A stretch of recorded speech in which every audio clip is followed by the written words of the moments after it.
Canada in lane 6, the United States in lane 4.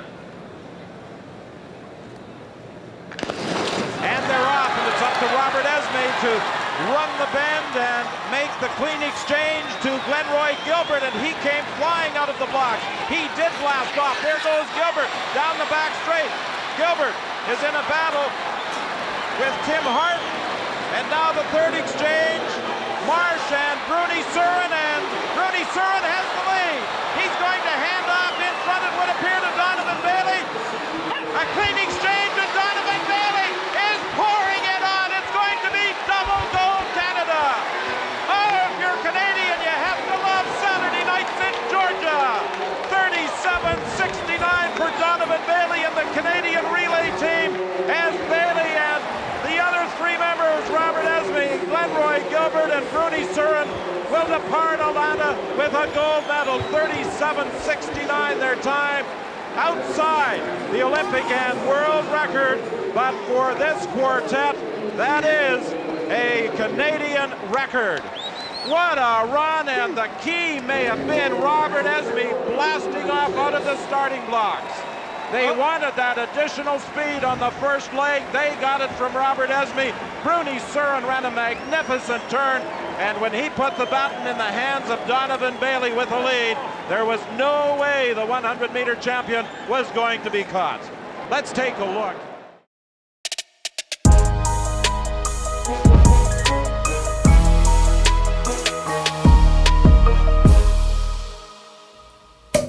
What is going on, guys? Welcome back to the What's Poppin' podcast. More specifically, welcome back to the sports series. Personally, that's my favorite series. Big time. If you guys are tuning in for the first time, this is the show where we dive into different industries, bring on some of the most successful people, and so they can share their story with you, and we can kind of uncover what took them to be successful and where they are today. Today, we got a legend in the building. I know we say this all the time, but this is a true legend. Mark, who do we have today? Man, today we got Olympic gold medalist, world champion, head coach of Canada Athletics, the man, the myth, the legend, Mr. Glenroy Gilbert. Hey. Thanks for coming on, man. Thanks for having on. me, guys. Appreciate it. How's it Real going? honor. Good. Yeah, I was looking forward to doing this. So really appreciate you coming on. So for the younger folks that may not know who you are, don't understand greatness, can you tell us a little bit about who you are and how you got to where you're at today? Yeah, like you said, I started in the sport of track and field years ago, right here in the city of Ottawa. I started as a long jumper because I was actually told I couldn't sprint. I wasn't fast enough. So I did the long jump and the triple jump with the Ottawa Lions Track and Field Club. And the whole time, of course, having the idea in mind that, I was going to go to the Olympics, and one day I was going to win a gold medal. So this was like, I was 14 years old. So a lot of this stuff is just rooted in just where I started off right here at Terry Fox as a 15-year-old, just striving to be the very best athlete I can be. Wow, that's crazy. And did you knew you were gonna make it one day? Absolutely, without a doubt. It wasn't one of those things where you think you're gonna make it. It was, this is exactly what I'm going to do. And it's going to happen. It's just, it may not happen the way I want it to happen, but it's going to happen. So when you first started, I know a lot of people in Ottawa are in the track game, but they don't always see the end goal. So how did, even back then, I don't think Canada was that successful in the track and field game. So why track and field, one, I guess, and two, how hard was it to have that vision when you don't have necessarily people that have done it before you to give you that motivation to do it? Well, why track and field?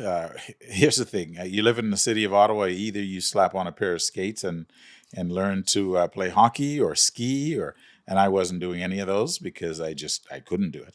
So I started playing soccer first and foremost, and then realized, you know what, look, soccer was a game at the time. It's not what it is now.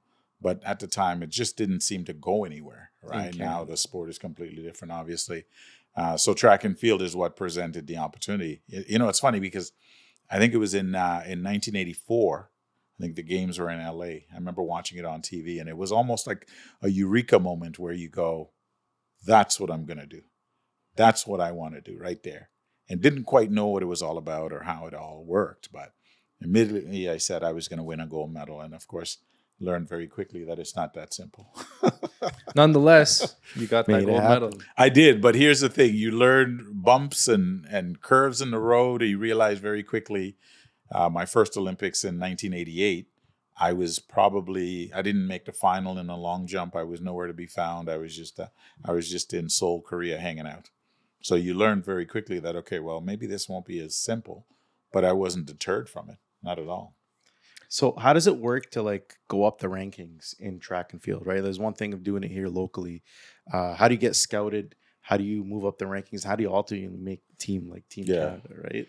Yeah, I mean, a lot of it is this. There's a lot of regional and local competitions. And again, if there's an athlete that's standing out, like so age group, age class races and things like that, that kind of start to separate athletes from a club athlete versus maybe an Ontario level athlete, and then a national level athlete, and then a national team athlete. So there is a process. And again, a lot of that comes by performance, right? So as your performance get better, you keep kind of moving up the ladder in a sense.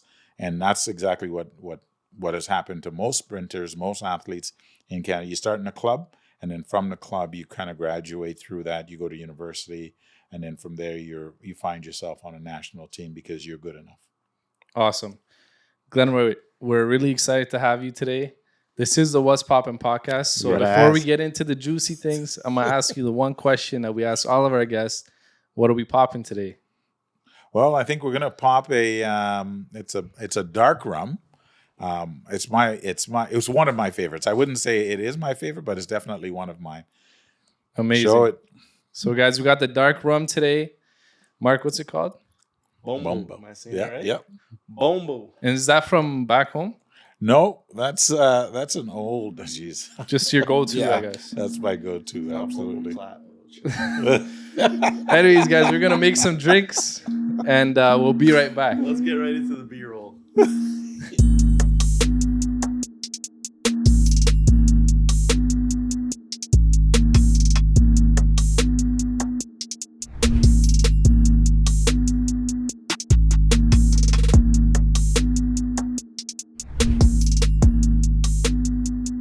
All right, Glenroy. Am I supposed Cheers. to drink? You're supposed to start drinking. You drink. Okay.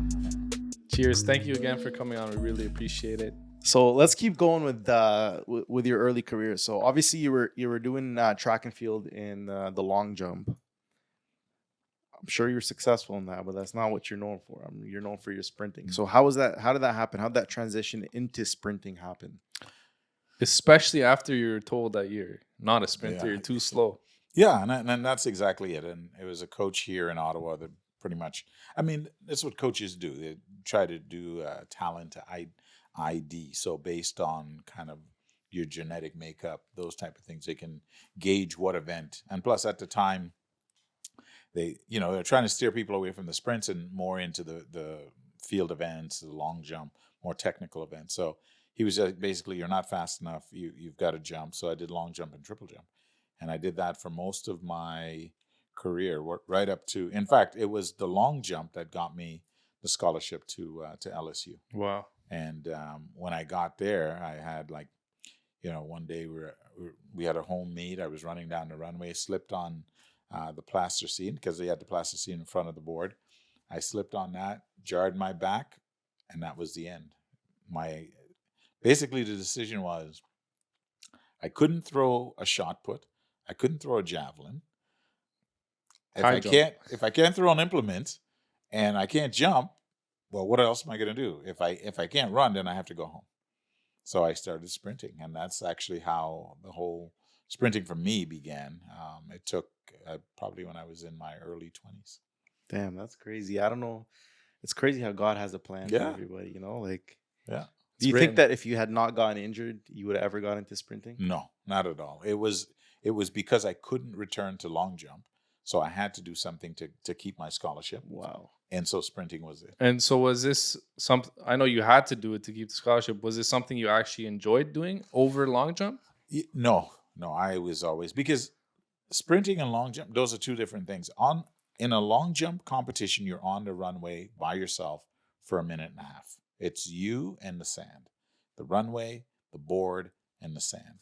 And in sprinting, you line up with 7 other guys.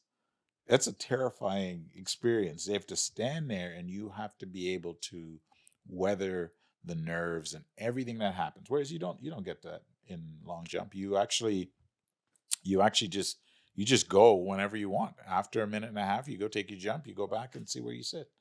Right? So there's no nerves, as far as I'm concerned, involved in long jumping. All of it in the sprints, because everyone's paying attention to the straightaway. Yeah, we're talking a little bit off camera. You were saying like it's the most stressful thing. Yeah.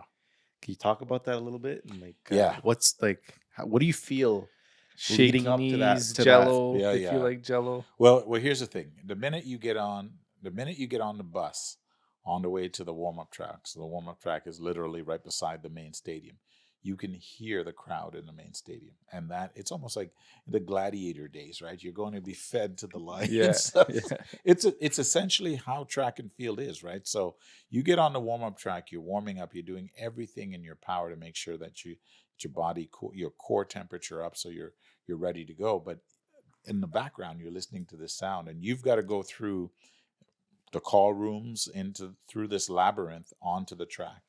And like I said, there has been nothing that I've done from a sporting standpoint that has brought me more fear than having to go and walk through that labyrinth from the warm-up track to the main stadium and have to compete. And when does that end? It ends when the gun goes off. The minute the gun goes off, it's almost like this quiet just overcomes you. You don't feel anything. All you're doing now is just running, and you don't hear anything. It's like your body's on autopilot. There is and the only time you come out of that is when you're done doing what you're doing. Then you're like, wow, okay, You're back. It's like everything's a blur. And you guys have heard this thing where they say you're running in this tunnel. It's a wind tunnel vision. Yeah. Tunnel vision. It's a real thing. I know people say it is an actual thing, and it's almost like you get into that zone. It's equivalent to the zone that folks get into. And then once it's done, and it usually happens when you're doing something like spectacular. Like it's not a thing that happens it doesn't happen all the time. But when you've hit like another level, all of a sudden now everything is clear to you. I've always been curious, like when you're on the line, is there some trash talking going on, or is everybody just focused? No. There's probably less trash talking now. Back in my day, there was a lot, because you could do all kinds of stuff. Now people bring back. You'd have your basket out there for your clothes, and then they would take your basket. They don't do any of that now. So, and there's way less time for you to kind of organize yourself. You've got to get out of there very quickly. So no, there's less of that happening, but it still does happen. Were you ever the type to trash talk, or are you just locked in the whole time? No, you know what? I was never really a trash talker, but I was like more of an intimidator. At the time I was a pretty big sprinter. It wasn't like your cut of the mold sprinter. I'm not gonna lie, man. I saw your quads. Yeah. I saw your back too. Yeah. I saw his quads. I'm like, bro. Quads was one thing, and then you see his back yeah, too. like I was a bigger than normal. Like I wasn't your quintessential sprinter. I was just I bobsledded for one Olympic Games. I put on I was like 225 pounds. Wow. My running weight was 185, but it was all like upper body and core. That's crazy. So how usually the runner's physique is like skinny? Yeah. How does that work in terms of weight? Do you have to be within a certain weight, or is it really up to the runner? You know what? It's up to the athlete. Like you see guys now. You see like a person like Andre. Andre is, I don't even know what he weighs, but he's a tiny guy, but he's very elastic. Mm-hmm. And different types of sprinters. There are bigger guys who are more powerful. There are the smaller guys that are very elastic. So it depends on. There is no you can say this is the mold for a sprinter. It's just It can be anything. And usually the ones that you see that don't look like they're a sprinter, If they're there for a they're reason. the genuine ones. They're pretty good, right? So, there's no mold that I would say you can really focus and say, well, sprinters look like this. No. Okay. So, like we said, guys, Glenroy is an Olympic gold medalist with Team Canada, 1996, Atlanta, Georgia. I'm sure you've seen it on TV, on TSN. Let's talk about that. I want to dive into that for a few minutes here. First of all, I know you were talking about the nerves and stuff. Is it a little bit different when, and I know we're going to go into like, because you had some like single events as well, and then you ultimately won the relay. Is there a difference in the nerves when you're out there running by yourself versus when you're running the relay with your teammates? I found so. I thought that it was much, much more difficult when I was running by myself, because it was almost like I felt it was easier. Like if I didn't do what I was supposed to do, okay, that's on me. You deal with it that differently, right? But if you were running a relay, I found the nerves were heightened because you didn't want to mess up for the rest of the guys. Yeah. Like you wanted to make sure that you did your job. And in fact, I think I paid, because a lot of my track success came out of relay running. And I think a lot of that is because I wanted that accountability. I was not going to let them down. Whereas it was easier for me to let myself down if I was running an open 100 or 200. It was never going to happen on a relay. And I certainly did mess up from time to time, but in all the races over the years, that was not one of the things I ever did, because I handled the stick twice. I took it and passed it in the middle of the track. So, and that was kind of like my mindset. If I touch the stick twice, then there's only one place it can go wrong, and I would probably be off the end of the relay, like the third exchange. So I control the first and the second exchange, and I was good at that. Yeah. So let's talk about leading up to that race, because there is an event that happened where you probably weren't going to take part in that race, correct?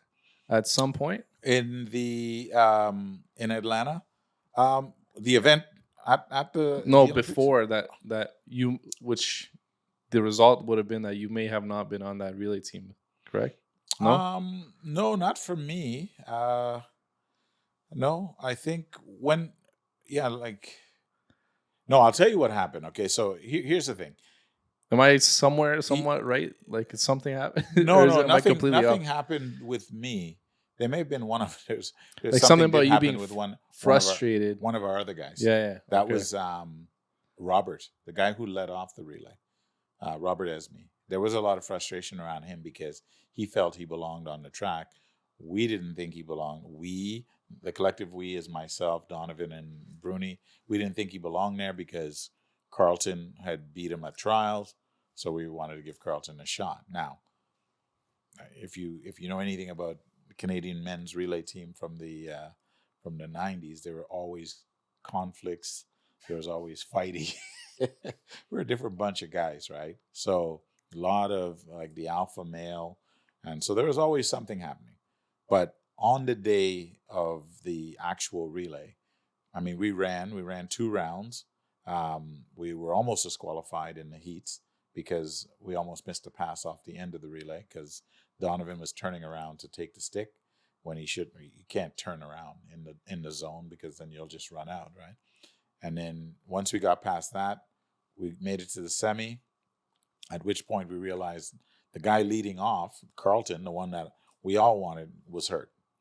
And we could read we get all this biomechanics stuff coming back and saying, okay, there's where you guys are losing this race. And it was the lead off. So we swapped him out and brought Robert in. Okay. Right. Robert is the one who thought he was being disrespected. Okay. I thought I must have misread something, but it was where you didn't win an event somewhere leading up to it, and you got frustrated and you walked out. You know what? You're absolutely correct. Yeah. Sorry about that. You're right. No, You're right. worries. You know what it was? It was Atlanta, and I ran 100. Oh, okay. Yeah, I ran 100, and I had trained all year. Like I had not trained ever in my 18 years of running track this hard. I mean, I did everything. I hate ice baths. I was in there. I did the ice baths. I did the weights. I did the therapy. I didn't even have the money to pay for it, but I was doing all of that. So I was ready to go. I did everything to be ready. And I wasn't trying to win. I wasn't trying to win a medal. Sure, I'd take one in the open sprint, but I was trying to make the final. Because to me, you'd run under 10 seconds, you can make the final at the Olympics. And that was my goal. It had nothing to do with the medal. And I ran the heats, and it was okay. All right. I was figuring it out. And then I got to the quarterfinal. Back then there were 4 rounds. I got to the quarterfinal, and just as I went to set, I don't know what, like I rocked back in the blocks, and just as I was rocking back, the starter can see you, right? You can see the field, and if you start moving one way, they fire the gun. You're going there. So I got to the finish line, and I was so angry. It was right then. I took my shoes off at the end of the 100 straight, and I just left them there because I was going home. I was done. Really? I was done. And this was knowing you had the 4x1. I wasn't running the 4x1. I was that angry. I wanted no part of the 4x1 because to me, okay, the 4x1 was part of it, but my first goal was to get into that final, and it never happened. And I was devastated, and it absolutely, from that moment, actually, it changed my outlook on the individual 100. I stopped right then and there, focusing on it. So what changed? What made you run the 4x100? Well, we were staying out at a house in Buckhead, and I was in the room, and my coach was a recovering alcoholic. What's Poppin? This guy, he gave me this book. He gave me this book to read, and he's like, you need to read this. And once you're done reading it, it's like 200 pages. I read the book, and I was like, wow, I was inspired by it. I was like, okay, so there are other people in this world that go through tough things and have to deal with stuff not working out. And that's essentially what the book was about. And after I read it, I was like, okay, I'm staying. I'm good. We'll get it. We'll put it behind us. And think about it. It was probably the best. Thank God the best you did. move I ever made. So. Do you think that? Do you think Canada would have won that gold if you weren't in it? Absolutely not. Let's go. Absolutely not. Because, I mean, I was running with a different. It was like I said. There are times when you run and you know what you're doing. You feel it every step you take. You feel. And then there are moments when you run and you don't feel it. Yeah, set the scene. Set the scene for that. So that run. Okay, so we get out on the track. We come through the call room. The call room is where they have all the teams sitting together. And the U.S. team had been talking the entire time we were in Atlanta. They were telling us basically they're going to win because the year before we won, but they were disqualified. So they said there's going to be no disqualification this time. We are going to beat you guys hands down. And so you're in a room with 8 guys and you're lined up and you're all kind of talking to each other. And they're just like, we're going to show you guys what relay running is about. I was like, okay, bring it. And Donovan was probably the loudest of all of us. He's like, okay, well, let's see. Let's see what happens. We got to run the race. Let's go run the race. We'll do exactly to you as we've done to every other team. Because you were pretty hot coming into that. Yeah, we had won the World Championships. Like we had won Pan Am's, Commonwealth. We'd won all these races, right? So the U.S. is like, well, this is not going to be like last year. You guys got to give me. You can cash this check. And this is verbatim. We'll write you a check. You can cash it. You guys aren't winning here. Bet. So, wow. Okay, let's go. We went out there. I'm telling you, we went out. We stood in our zones, and I remember what we tend to do right before we'd kind of get around in a circle, and we would I would remind the guys of the cues that you want to remember. You want to remember, if you got to move the mark in, if there's too much wind, I'll wait. I'm going to wait for the pass to come. I'm not going to leave. Don't leave early. Leave late. You can leave late. If you leave late, you can still make a pass. If you leave early, you're out of the zone. The race is over. So we got out there, and I'll tell you this. Robert Esme, the guy who was pretty upset about the way things worked out, he was probably, in my opinion, I think that he was probably the star of that relay. He took off. Oh, yeah. He gave me the first light. Once the gun went, my chest sweating, my heart, my knees, my quads, everything was just. And once the gun went, it was like dead calm. and I waited. He hit the mark. I took off. It was probably the best pass I've ever had. I've ever taken a stick with full extension. I took the stick, and that was it. It was lights out. Didn't remember anything until I passed the stick off to Bruni. And when I ran into Bruni, here's a guy who's he's one of the, he's world indoor. So world indoor champion, a guy that can run 60 meters faster than most people at the time. He took off, and I came up on him so quick to make a pass. Once that happened, because I was watching the race, and I remember the first leg, he passed you the baton, he put his hands up right after. He knew. And that's what he said. He said he knew it was over. He was like, that's done. It's over. Because we only got stronger as we went around the track. Like, to me, to Bruni, to Donovan. And once the stick got into Donovan's hands, it's a wrap. It's a wrap. It's with the done. lead, too. With the lead. That gap? Wow. Yeah. We had 6 meters off the corner, and the Americans had nothing. They couldn't do anything about it. It was... It was crazy. So what was it like at the finish line? Oh my God! You know what? Let him have it. He said, "Give me that check." No. Let's go. Yeah, where's that check? No, it took me a while to get down to the finish line, but when I got there, I mean, we just embraced it. It was just like, I can't believe this. Okay, you always talk about what you're going to do. Yes, we're going to do it, but when it actually happens, you know, like everyone says, yes, we're going to do this. But how many people actually believe it's going to happen? Yeah. And especially at those games, the first 2 rounds, we were down a half a second on every run. Wow. So all of a sudden now, enter Robert. He closes that gap. And then after that, we just, you know, to this day, I feel like there was a bit of a break the world record or rub it in the face of the Americans. Donovan went for the rubbing it in their face. Donovan handled that. Oh yeah. It was excellent. But yeah, I feel like for that, you guys all had to believe. All 4 of you had to believe. And think about it though, like that's two of the 4 runners. I don't know the other 2 guys' stories, but 2 of the 4 runners had like a fire under their ass, right? Mm-hmm. You wanted to like at least make the finals. And the first leg, what was his name? Sorry, Robert. Yeah. He wanted to be there. He thought he deserved to be there. He thought he deserved that, and he was going to show us that he belonged in that leg. So I feel like a lot of things went right for that to happen, which is crazy.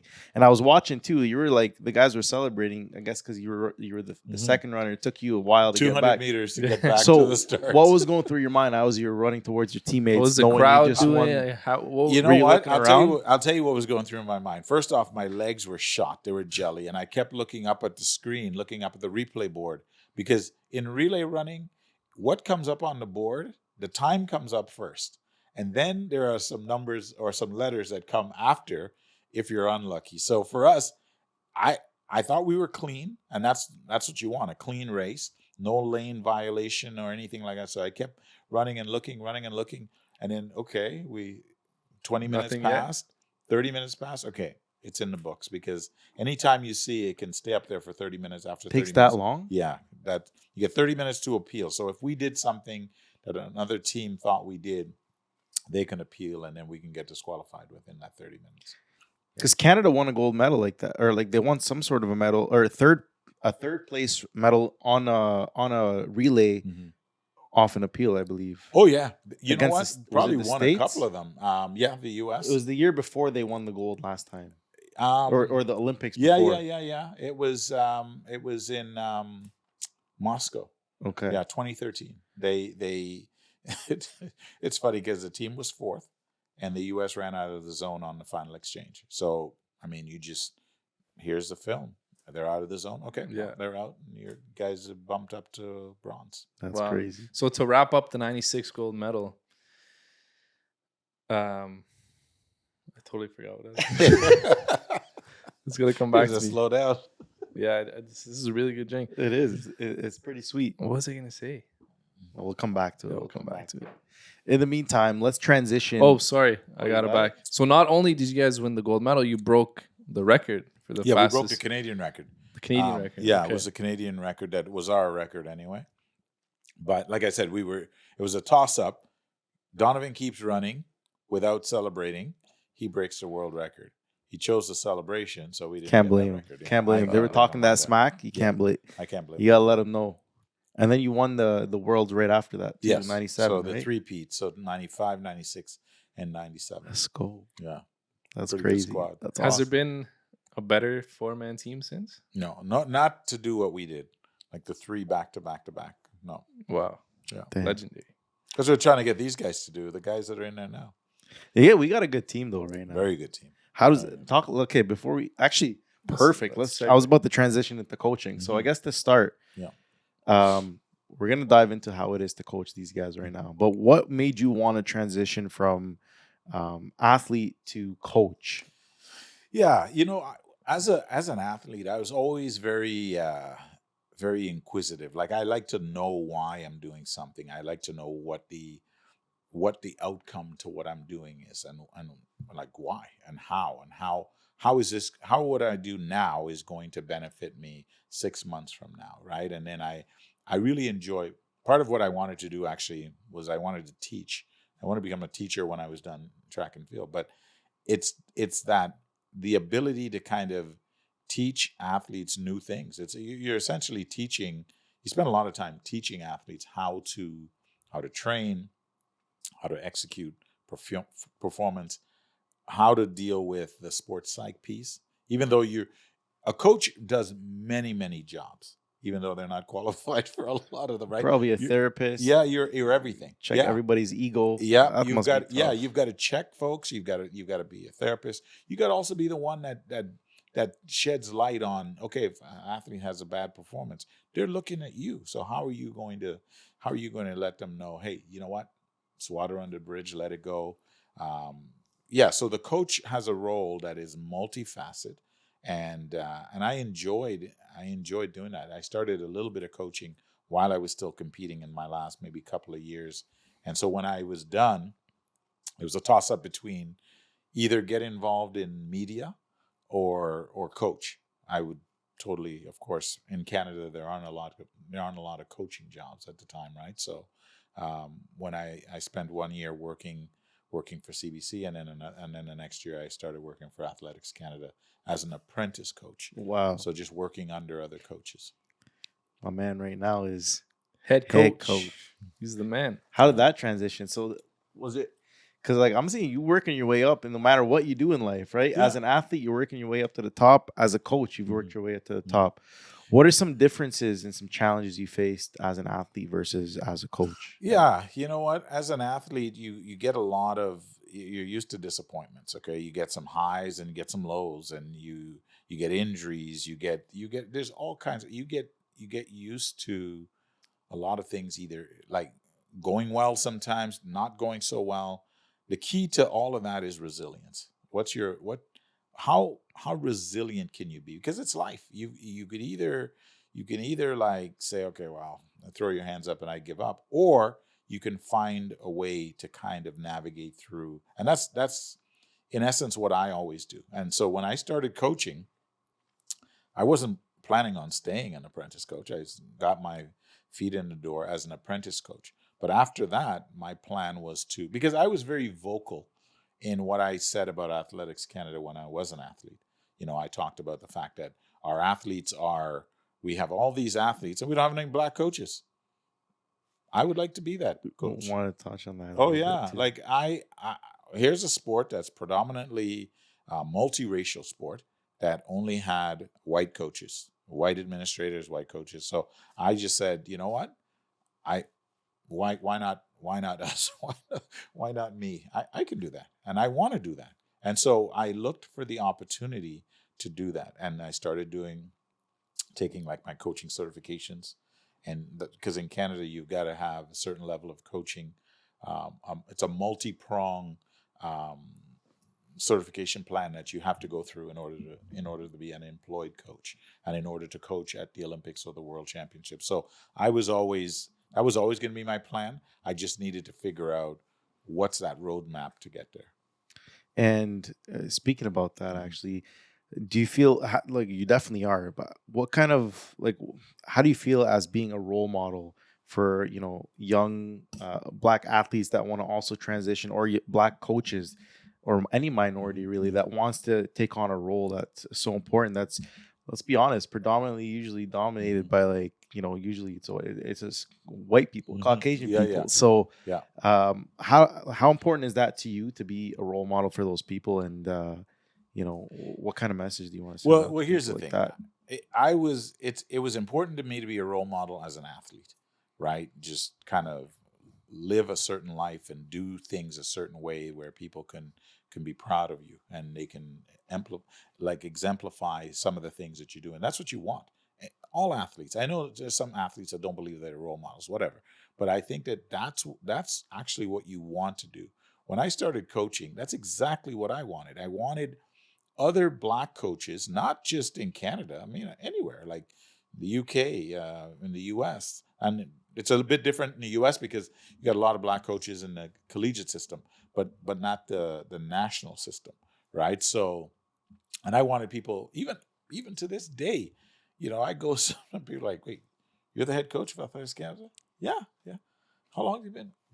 6 years now. So, and if that somehow inspires someone, excellent. That's exactly what I wanted to do, because I want people to recognize you can achieve anything you want to achieve. You just have to set the roadmap to get there, and don't expect that you're going to get there without bumps and turns and pitchforks and trying to get you. But if you stick the course and realize that what makes any of us successful is resilience. You've got, you're gonna fall off. You're gonna get back on the horse. Things are gonna happen. Nothing happens smoothly for anybody ever. So, for me, I always look at it as, look, if I can inspire other young coaches, and I do that in the club, to want to, hey, I think I can do that. I'd like to do that. What do I need to do? Like, for instance, just about a week ago, a girl about maybe in her early 20s called me from Toronto wanting to know how she can get involved in coaching in the sprint program for Athletics Canada. And somebody was surprised I took her call. I was like, why wouldn't I take her call? That's exactly what this role affords you. You need to take her call. You need to kind of explain to her what's required and maybe set her feet on a path to get there. You never know. Maybe in 5 or 10 years from now, she's going to come back and say, you know what? Thanks for that. And then she'll pass that on to somebody else. Exactly. That's what this is about. We're not on an island by ourselves. Just like the relay. That's right. That's right. Pass it forward, right? Well, so as a coach, what do you look for in an athlete, where you're like, this athlete got it, this runner got it, and what are the things where you're like, maybe this is not for you? You could probably tell at this point, like just by looking at somebody, not even just about their skills, but I'm sure it takes skill, it takes mentality, it takes the discipline. Yeah. But I want to know these specifics. Like as a coach, what are you looking at? Well, if I'm looking at a sprinter, or tell me what the event you're interested in. If you're interested in running a 1 and a 2 or a 2 and a 4, then I'm looking for somebody that's probably not afraid of work, not afraid of working hard. Like they're what they call like body anthropometrics. So the length of your levers, those are all things you look at. Mm-hmm. You like a tall athlete, right? Especially if they're going to run a 4. Maybe about a 5'10", 5'11" guy who's going to run like 100 or 60 meters, 200.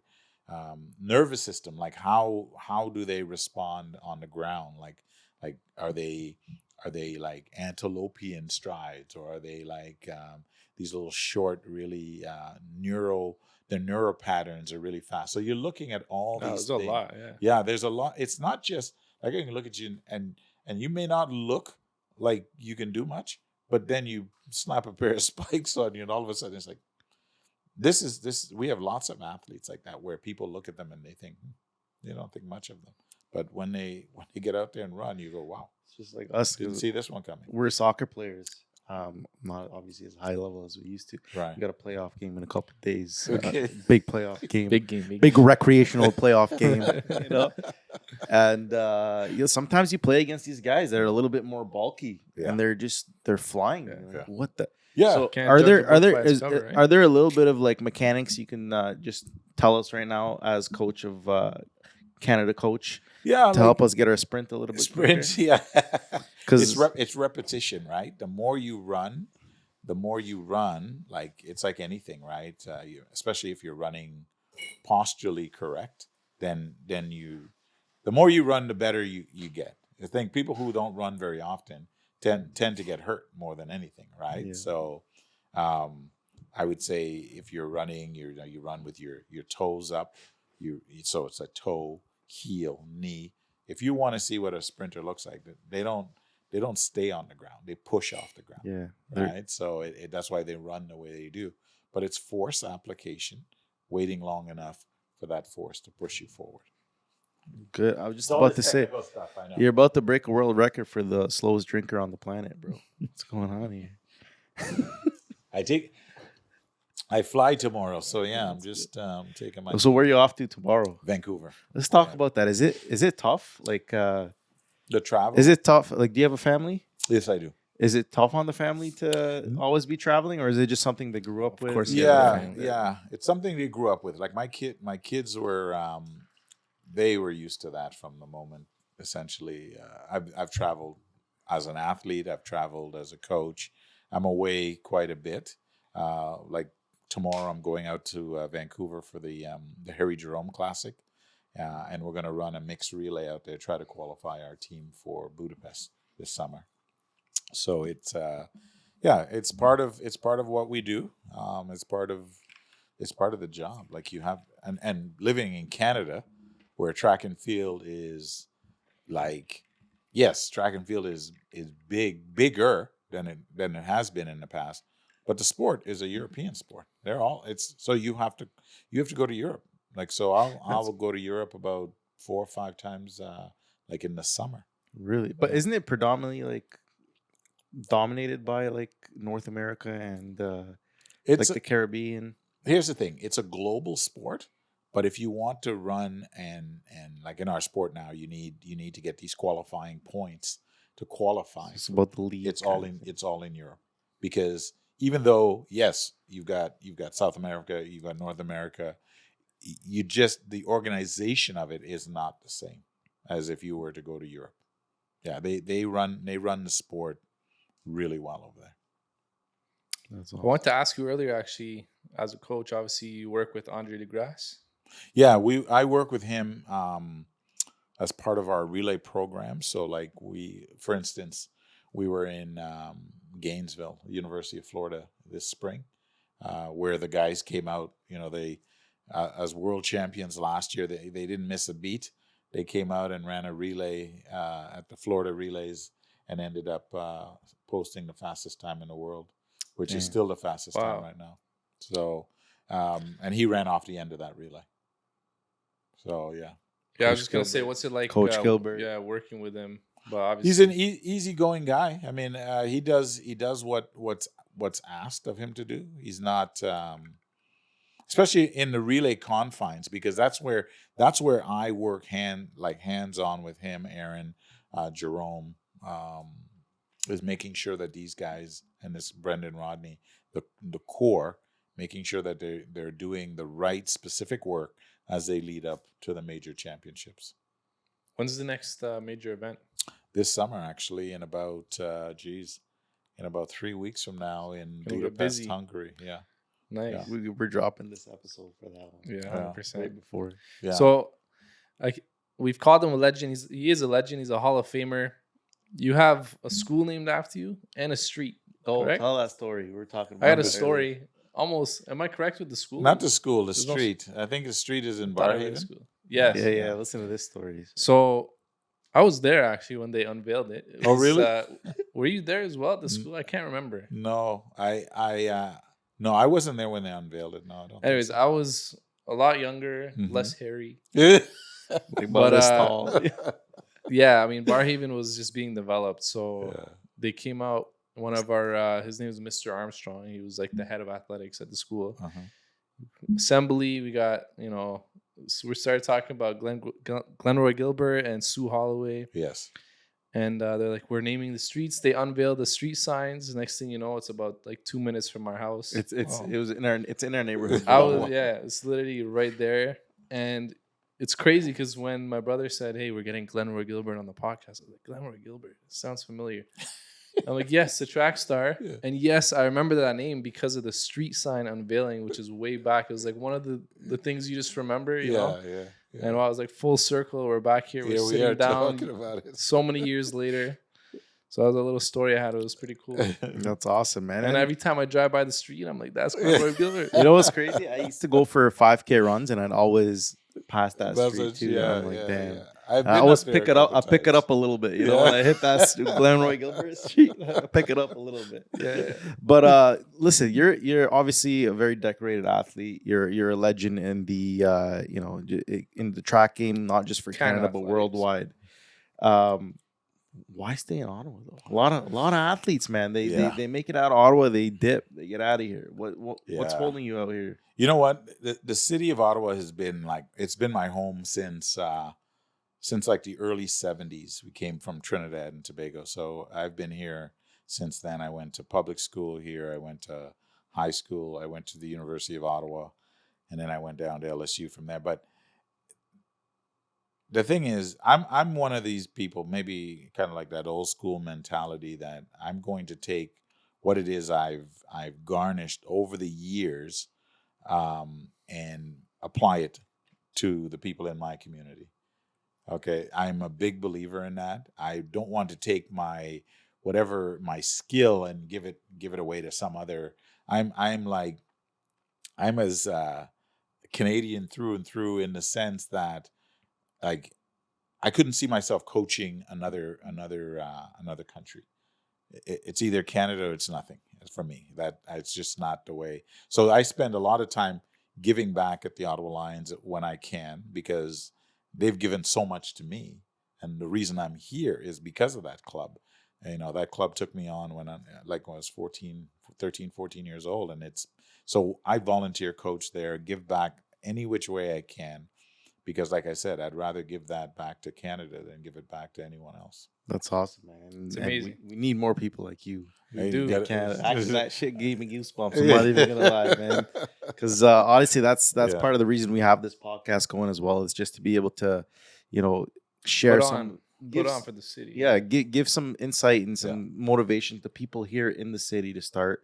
And just trying to show them you can make it out of Ottawa. You can make it. Oh yeah, lots of people do. Lots of people do, right? And I think at the end of the day, you can make it out. Like I've spent 12 years in the U.S. as an athlete.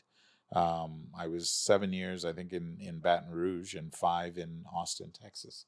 Right, doing my craft, like running track and I trained there to push the bob and all of that. So. But when I was done and I was ready to kind of start that next chapter, first place I came back was to Ottawa. Awesome, man. So let's dive into a little lifestyle questions here. So outside of track, what are some things you're into, man? Outside of track, geez. Well, it's funny enough. I love to travel. I'm a big. There's the travel piece, but it's not even so much that. I like antiquities. Like I like wonders, the 7 one. Like I'm on this quest now. Yeah. Would you have gone on that Titan submersible? No, sir. Hell no. No. Listen. Hell no. Water. Okay. It's not even like the whole idea, because I have an opinion on that too. Because I think, would I have gone? No. Do we need people that do those type of things? I think we do, but obviously with better intel and better. But people do it all the time. Like look at. Is it James Cameron? The director. Yeah, he was on that. He'd gone down so many multiple times, right? Right, 30 times or something. That's what I mean. So that part of it, I think, science is, and because I was having this conversation with my kids, is like science breaks through barriers from people. Some of those people that were on that submersible device, right? It just turned out really bad. They've gone down several times. Yeah, before that, yeah. And would I have gone? No, because I'm afraid of water, right? Deep water, like beaches, and like if it's in a controlled environment, like a pool, I'll be there all day. Okay, with some minus 1,200 feet. I'm Caribbean. We don't go near the water. That's what I'm saying. Like, if I'm gonna do some crazy shit like that, like take me to space. Really? You'd go? Okay, so that's another one. I wouldn't go up there. Yeah. So which one would you like? You had to choose. If I had to choose one. Space or water? I'd probably go to space. I wouldn't go. The upside, like Yeah. the things you can see in space, like just looking at Earth, I feel like it'd Yeah. be so down there. It's dark, bro. Yeah. Well, It's that's dark and Pitch cold. dark, cold, Yeah, pressure. that's the thing. It's just for me. It was not for me. But some people like different things. Yeah. Okay, So that's definitely. I'm into antiquities and going around, and a couple of years ago, I was in Egypt. So I'm trying to collect the 7 wonders of the world. How many do you have so far? I've got 6, and I Ooh. just need one more, and that's the Chichen Itza in Mexico. Nice. Once I get there, it's a 7. I'm done. I'll send That's you like- 8th one. that's wasn't like it? a So we're bucket Lebanese. list. Wasn't Lebanon like supposed to have the 8th or the 9th wonder? I don't know about that. Which brother. one is that? What? Oh, bro, I don't know. That's my parents. tell me. Joseph's I don't know. shawarma shop? Like, Yeah. No, Which- it's which your actually parents- it's yeah. actually something. I'll come back. I'll come back to it. I was in Jordan. I went to Petra. nice. Oh, love it. Absolutely love Are you a it. party animal or what? No, Back I in used the to day? be. I used to be back in the day. Yeah. You gotta But go to Lebanon, man. yeah, really, eh? Jordan was like that. Mhm. Really, yeah. But really hot. Lebanon's like Close by. the Vegas, like Really, the eh? party Yeah. capital of the Middle East. Really? Yeah. Okay. Europe. I You go to grew up- Europe a lot. Yeah. Yeah. Europe's nice. I'm going in August, first time First time where? in Europe. Oh, really? I'll Where be are you going to Portugal, Spain, southern France, Okay. and then Italy. Okay, So, I was gonna say, you cannot go to Europe without going to Italy. Yeah. Okay, how long are you going for? 3 weeks. Okay, perfect. So But you'll probably need one of those weeks in Italy. Really? Oh yeah. I've been to Europe a few times. I've Okay. never gone to Italy though. Really? Yeah, I feel like Oh, it's more no. like sightseeing, like walking, like no, you go with your girl kind of thing. No, it's so much to see, and I mean, you can just you stay near a train station, just jump on the train every day. You can go anywhere. Yeah. You can go anywhere on the train in Europe. It's unbelievable. In fact, it's remarkable. My favorite place, I think, I would like to say, Italy, hands down. really, Yeah. And I Specific- haven't even scratched the surface of places I'd like to visit in Italy So, what's one country you'd like that you haven't been to that you'd like to? that I haven't been to. That I would like to go to, man. I'd probably like to go to South Africa. Yeah. I mean, I thought I would get there at some point, but I haven't yet. But South Africa, would They've be got a good pretty spot. good track team too. Yeah, and they've got really good facilities down there. Yeah, let me see. I'd like to go to Africa too, but like I kept talking sub-Saharan Africa, not like I've been to Morocco and Casablanca, north. Yeah. But I like to get down to like Lagos and but I don't know, maybe not right now, but Yeah. down the road, for sure. All right, it's that time of the episode. Wait. I know where you want to jump into these rapid questions. All bro. right, what do you got? I got one more. Like this is like some like emotional like part here. I want you to stare into that camera right Okay. there. Talk to that young kid. You're gonna steal that- my question like Yeah, that? 100%. Hey, good Oh job, my by the way. You didn't ask a stupid question this episode. Hey, cheers to that. Every episode, You said he he's didn't. got to drop a stupid question, or I just got to stare at him and say, "What are you asking?" But stare into that camera right there. Talk to that young kid, whether he is or isn't already aspiring to be a professional athlete, and give him some words of wisdom as somebody that's done it on the highest level, Seen it succeeded on all. the highest level, and now is coaching the highest level of athletes. What can you tell that person to achieve their goals? Well, what I would say is obviously always follow your dreams. Okay. Dreams, they start at a place where, of course, a lot of people don't think it's going to happen. But if you believe in something long and hard enough, it can come true. Okay. And there are obstacles. Don't be afraid of those, because that's all part of what's going to make that dream even sweeter on the other side of those obstacles. So expect that the road will be bumpy. Absolutely. But on the other end of that, you will show character. You will show resilience. And every single person who's ever achieved anything in life has had to go through the same path. So you can achieve anything you set your mind to. Just don't be afraid to work hard at it. Damn. I got the question of the podcast for sure right there. Let's go. Yeah, you stole it Yeah, from ask me your though. stupid question. Go. You stole it from me. So where do you see yourself? We ask this to every guest. It's a rapid question. Okay. Rapid questions. Where do you see yourself in the next 10 years? You still be coaching? Are you going to call it? No, I'll still be coaching. Probably not traveling all over the globe.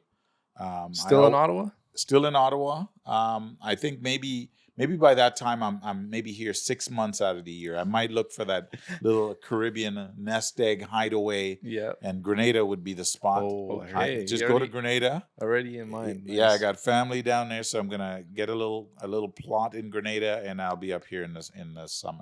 Surely you'll be, not in the winter. No. I know. Listen, probably around September 15th, I'm out of here. I'm back down. What if Turks and Caicos finally becomes a part of Canada? Oh, is that a? It's been a thing. Oh, really? It's been a thing. I've never heard of that. Then I'm You going can there. ask Chris about that one. Then Me I'll and go Chris there. are already talking about opening a Chris is barbershop all- down there. Yeah. Shout out, Chris. Next question. All right, next question. When it's all said and done, what do you want your family? What do you want Canadian athletes? What do you want the world to remember about Glenroy Gilbert?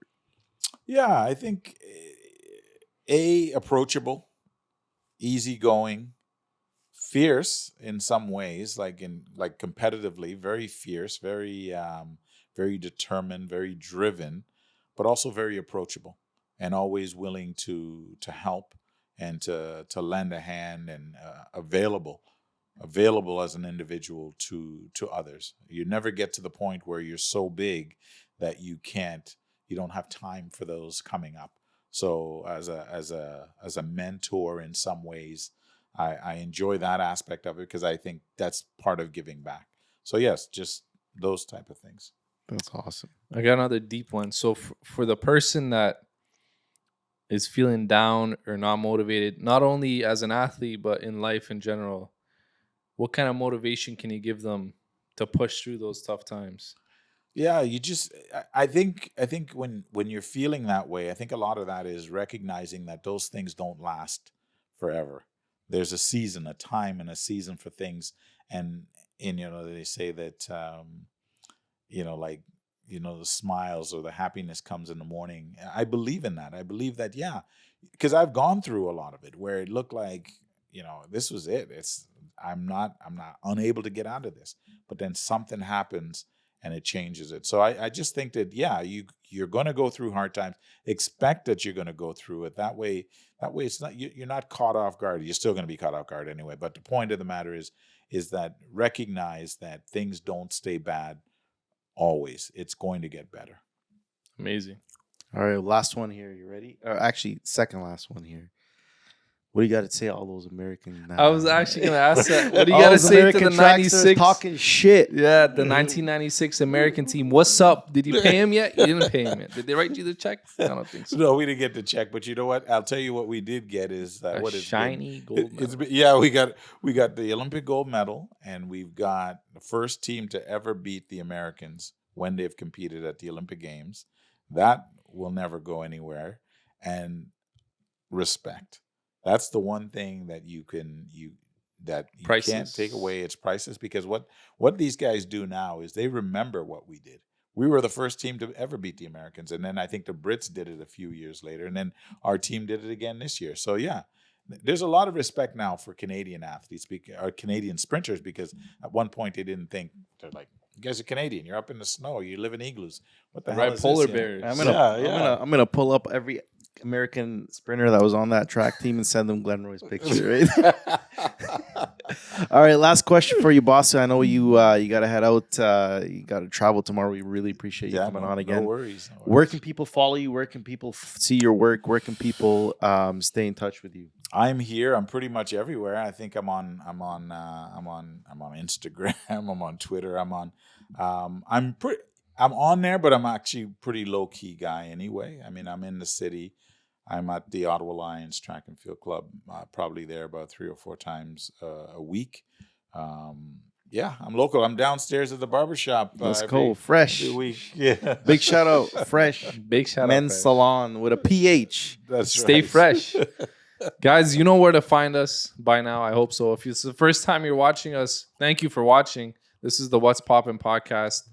I'm Matt. This is Mark. Today's guest is the legend, Glenroy Gilbert. You can find us on social media, the What's Poppin' Podcast. Make sure to subscribe, leave a like, share it with a friend. We really appreciate it and all your support so far. I think that's it for today. We had a crazy banger, episode. man. Another Appreciate you coming out. Appreciate it. Appreciate you coming out, guys. Stay tuned. We're gonna keep this sports series rolling, Oh, man. we This love is it. we love this we're gonna shit. roll with this. Having legends like Mr. Gilbert right here. That's what we live for. If there's a legend you want us to bring on the show, drop it in the comments below, and we'll see you in the next episode. Take it easy.